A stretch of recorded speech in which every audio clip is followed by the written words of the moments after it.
Investir pendant la crise, est-ce le bon moment? C'est le sujet de la vidéo d'aujourd'hui. Salut les investisseurs intelligents, c'est un plaisir de vous retrouver aujourd'hui dans cette toute nouvelle vidéo. Vidéo dans laquelle on va répondre à la question de Sophie. Sophie qui m'a écrit hier le message suivant. Bonjour, merci pour ces vidéos très bien faites. Je suis en réflexion pour investir. J'ai contacté un conseiller en gestion de patrimoine qui me conseille un studio en résidence étudiant, mais ça me semble pas très rentable et pas très avantageux pour moi. J'ai une situation particulière, je suis maman, seule, en location. Je fais un bon salaire et souhaite pouvoir créer un patrimoine pour mes enfants et moi-même. Investir dans ma résidence principale dans mon secteur est compliqué car c'est très très cher en Haute-Savoie. Je suis un peu perdu dans les choix que j'aimerais faire. Merci.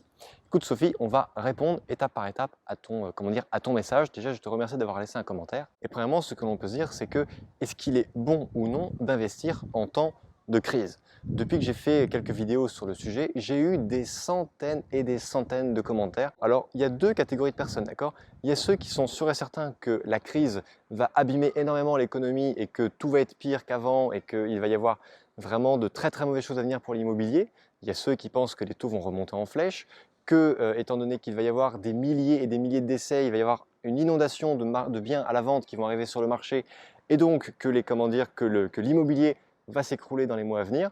Et de l'autre côté, il y a ceux qui ont un regard beaucoup plus optimiste, qui ont vraiment une très très grande confiance dans la pierre, qui pensent que l'immobilier va constituer une valeur refuge, c'est-à-dire qu'il y a beaucoup de gens qui vont avoir été très échaudés un petit peu par la bourse et qui vont rapatrier tous leurs capitaux pour acheter de la pierre parce que la pierre présente cette sécurité d'être beaucoup moins liquide et donc d'être beaucoup moins encline à des ventes précipitées, tout l'inverse d'un portefeuille d'actions. Donc il y a aussi des gens qui pensent que suite au confinement, beaucoup de personnes vont quitter les villes pour se rapatrier plutôt vers la campagne. Voilà, donc c'est vraiment deux types de scénarios qui sont complètement différents. Après, il y a ce qu'on observe. On observe que la BCE a demandé à ce que les taux n'augmentent pas avant la fin de l'année. De l'autre côté, on observe que certaines banques ont augmenté leur taux de crédit de 0,2 à 0,4%. Donc déjà, si on était à 1,5% sur des crédits sur 20 ans fin 2019 et que là, ça augmente de 0,2 ou de 0,4, il ne faut pas qu'on se mente, ça reste des excellents taux. Je vous rappelle qu'en 2008, le taux moyen pour un crédit immobilier, c'était de l'ordre de 5%. Là, on dit simplement qu'on va passer de 1,5 à potentiellement 1,7 ou 1,9, et ça sur 25 ans. Ça va être bien moindre si on fait des crédits sur 15 ou 20 ans. Donc, par rapport à ça, on ne peut pas avoir de certitude. C'est sûr que moi, je suis investisseur. Moi, si je vous donne un avis, il va forcément être orienté. J'ai forcément envie que la suite en fait, de cette conjoncture soit très très favorable à l'immobilier et notamment aux investisseurs. Donc pour revenir au cas de Sophie, ce que tu dois faire, toi, dans ton cas à toi, parce que j'ai compris que tu étais mère, que tu étais seule, donc que tu es seule à gagner de l'argent, tu as plusieurs enfants, tu es locataire actuellement, mais tu mets aussi dans ton message que tu veux construire un patrimoine, mais que tu dois impérativement le faire avec le moins de risques possible, étant donné la conjoncture actuelle. Déjà, tu dis que tu veux faire, tu parles d'investissement et puis après tu parles également de résidence principale. Il faut savoir que si tu achètes ta résidence principale, on ne peut pas parler d'un investissement. Pourquoi? Parce qu'un investissement, c'est un actif. C'est quelque chose qui va te rapporter plus que ce qu'il te coûte. Si tu achètes ta résidence principale, elle va te coûter chaque mois de la taxe, de la taxe foncière, de la taxe d'habitation, elle va te coûter des frais d'entretien et elle va également te coûter un crédit. Alors certes que si tu es locataire actuellement, tu peux très bien penser que avoir un loyer, c'est de l'argent qui part vraiment en pure perte, mais écoute un petit peu cette vidéo en totalité et tu vas voir peut-être que ta vision va changer. Si tu achètes une résidence principale, tu risques de voir ton taux d'endettement être complètement rempli. C'est-à-dire que si aujourd'hui tu gagnes environ 3 000 euros par mois et que tu t'endettes pour un crédit immobilier d'un montant environ 250 000 euros et que ce montant de 250 000 euros te coûte environ 1 000 euros par mois pendant 300 mois, donc pendant 25 ans, eh bien si tu fais cela, tu vas complètement boucher ta capacité d'endettement parce que lorsque tu retourneras voir la banque dans 6 mois, dans un an pour faire un investissement locatif, eh bien la banque va demander à voir tes revenus d'un côté, mais également tes crédits.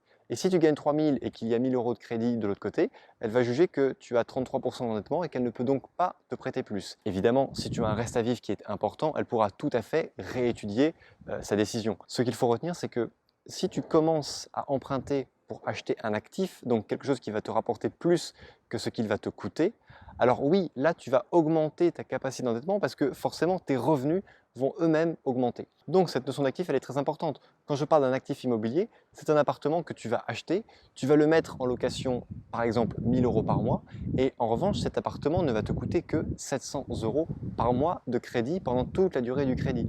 Ce qui veut dire que tu as 300 euros d'excédent. Cet excédent va bien sûr servir à payer taxes foncières, aléas, différentes fiscalités, etc., etc. Ce qu'il est vraiment important de retenir, c'est que lorsque tu retourneras voir ta banque et que tu lui prouveras que tu as investi dans un appartement qui te rapporte plus que le crédit, la banque va te dire aucun problème, on peut très bien recommencer l'opération avec vous à la seule et unique condition que tu respectes cette loi que j'ai répétée peut-être des milliers de fois sur la chaîne. C'est ce qu'on appelle la loi des 70%, la règle des 70%. C'est-à-dire que si tu achètes un appartement qui va être loué, il ne faut pas que le crédit que tu rembourses chaque mois dépasse 70% du loyer hors charge que tu vas percevoir chaque mois.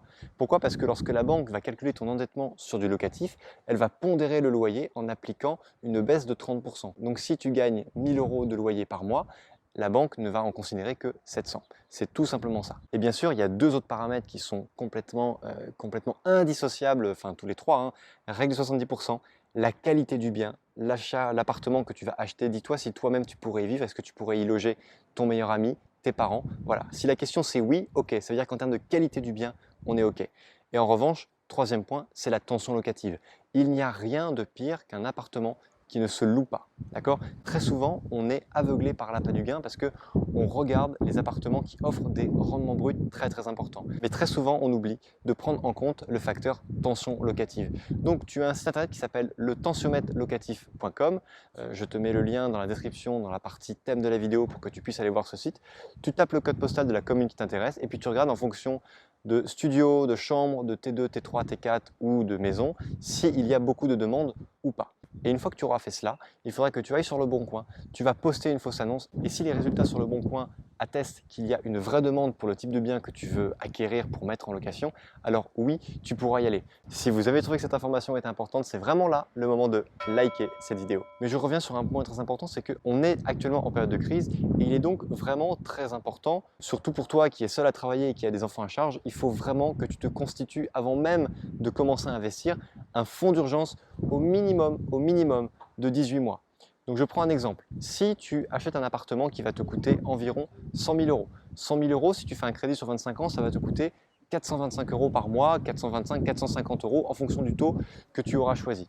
Eh bien, au niveau de ces 450 euros, j'aimerais, s'il te plaît, que tu aies au moins sur un compte épargne 12 à 18 fois 425 euros. C'est-à-dire, il faudrait que tu aies entre 7 et 8 000 euros sur un compte qui va te servir à payer le crédit de cet appartement si jamais tu as un locataire qui ne te paye pas, si jamais tu as un très gros problème avec une très mauvaise tension locative et que d'un seul coup l'économie fait que tu n'arrives plus du tout à louer ton logement. Parce que la banque, certes, elle peut être patiente avec toi, elle peut proposer du report de crédit, de la suspension d'échéance, etc., etc. Mais si tu n'as pas toi-même ce fonds d'urgence, alors ce sera dangereux. Je vous l'ai déjà dit plusieurs fois, vous pouvez investir dans l'immobilier locatif avec zéro. C'est vrai, mais ce n'est pas parce que c'est possible que c'est prudent de le faire. Donc pensez toujours à avoir votre fonds d'urgence. C'est comme vous êtes en voiture, vous mettez votre ceinture de sécurité alors que vous n'avez même pas commencé à avancer. C'est exactement la même chose. Un autre aspect qui est très important, et ça tu es tout à fait en droit de te poser la question, c'est si j'achète et que je fais un investissement locatif, et que dans un an je retourne voir ma banque pour acheter une résidence principale, elle risque de me dire non, désolé, vous êtes trop endetté pour votre investissement, donc on ne peut pas vous financer votre résidence principale. Eh bien, ce qui va se passer, c'est que ta banque, elle va regarder un petit peu la différence. C'est qu'elle va prendre tes revenus, elle va regarder les loyers que tu génères, donc elle va considérer également avec la pondération des 70% ce revenu-là.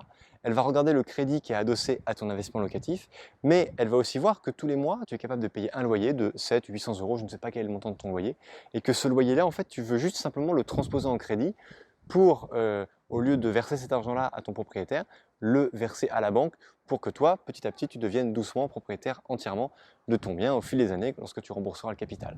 Donc voilà, donc il ne faut pas que tu t'inquiètes trop par rapport à ça. Et ça, c'est vraiment une règle qui est très contre-intuitive, mais si on veut performer dans l'investissement locatif, eh bien, si vous êtes locataire au tout début, vous êtes en fait dans la meilleure des dispositions parce que vous n'êtes pas du tout lié à aucun crédit. Donc endettez-vous d'abord pour des actifs et ensuite vous achèterez un passif qui sera votre résidence principale. Donc pour toi Sophie et pour vous chers investisseurs, si vous êtes dans un cas similaire à Sophie, Quelle est la marche à suivre? Premièrement, vous devez vous constituer un fonds d'urgence.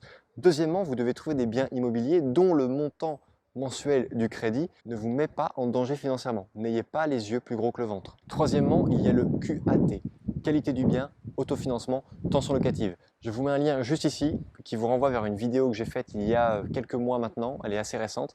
Eh bien, elle est très complète et elle détaille parfaitement ces 3 points-là. Et quatrièmement, et c'est le dernier point, tu devras prendre obligatoirement une garantie loyer impayé, qu'elle soit gratuite ou payante, il faudra que tu en aies parce que tu n'as pas le droit de faire d'erreur avec ton investissement immobilier. Tu peux tout à fait investir dans le locatif, ça n'est pas du tout risqué du moment que tu respectes certaines règles et certains standards. J'ajoute également que lorsque tu vas faire tes calculs de rentabilité, tu devras toujours faire tes calculs de rentabilité et notamment l'autofinancement avec la règle des 70% en considérant un loyer en bail classique, c'est-à-dire soit du nu, soit du meublé, mais pas de Airbnb, pas de colocation, parce qu'il faut se recentrer sur les modes de location classiques pour faire ta demande à la banque, surtout en ce moment où, paraît-il, elles vont être peut-être un petit peu plus frileuses sur les crédits et donc être un petit peu plus regardantes. Mais du moment que ton dossier est parfaitement préparé et que tu sais de quoi tu parles avec ton banquier, il n'y a aucun souci, elle ne pourra pas te dire non. Chers amis investisseurs, cette vidéo est terminée, j'espère qu'elle vous a plu. N'oubliez pas, crise ou pas crise, on fait la route ensemble. Ciao!